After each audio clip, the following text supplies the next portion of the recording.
Apalagi teman-teman, jiwa kita ini, jiwa manusia ini, Allah mengatakan ammaratum bisu, ya. Innan nafsa, tahu nggak ayatnya? Innan nafsa la ammaratum bisu, kata Allah. Jiwa itu, jiwa manusia itu ammarah. Ammar ini siga mubalaghah, maksudnya selalu nyuruh keburukan. Jiwa kita ini teman-teman, kalau kita nggak latih, kata Ibnu Qayyim rahimahullah, jiwa sama badan ini ada dua keadaan. Jiwa itu, maksudnya kalau diperumpamakan, jiwa itu seperti kuda, kemudian kita ini seperti penunggangnya. Jadi tunggangan. Jiwa ini atau tunggangan ini, kuda ini, tergantung orang di atasnya. Kalau orang di atasnya seorang laki-laki yang kokoh, dia bisa mengendalikan kuda itu, maka kuda itu akan ikut dimanapun dia pergi. Jiwa itu Allah gambarkan dalam Al-Quran dengan 3 tingkatan. Yang pertama, ammaratun bisu. Kalau yang belum pernah disentuh dari sisi pengajian, agama, apa, itu nanti suka perintahkan kita keburukan. Jiwa kita cenderung dengan maksiat.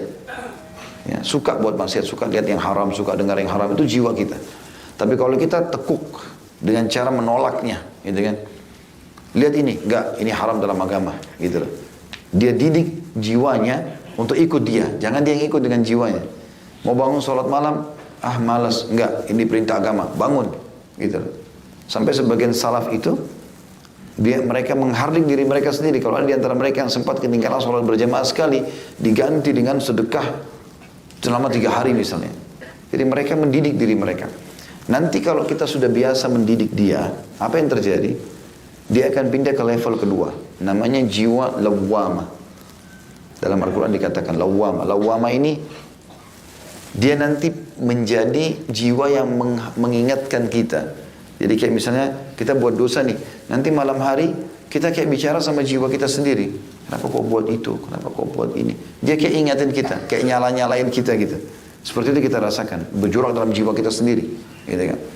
Kalau kita terus didik dia, pokoknya apapun yang diibisikan keburukan, tidak, saya nggak mau karena haram, nanti pindah pada level tertinggi. Dan semoga kita termasuk ini, namanya nafsul mutmainnah, jiwa yang tenang. Maksudnya tenang dalam ibadah.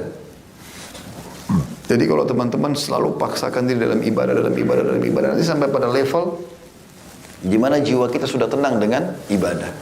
Jadi kita rasanya kalau ibadah itu nggak mau berhenti. Ya. Ini yang Allah sebutkan tentang mereka di akhir kehidupan mereka. A'udzubillahi minasyaitonirrajim. Ya ayyatuhan nafsul mutmainnah irji ila rabbiki radiyatan mardiyah. Hai jiwa yang tenang, kembalilah engkau kepada Tuhanmu dan masuklah ke dalam surga Tuhanmu. Gitu kan.